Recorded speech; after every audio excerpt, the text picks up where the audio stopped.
Okay, may logic ako sa'yo. Madali lang to. Oh.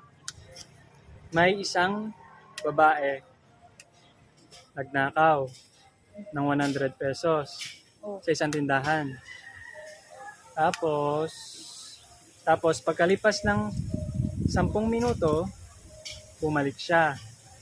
Bumili siya ng 70 pesos worth of goods. Tapos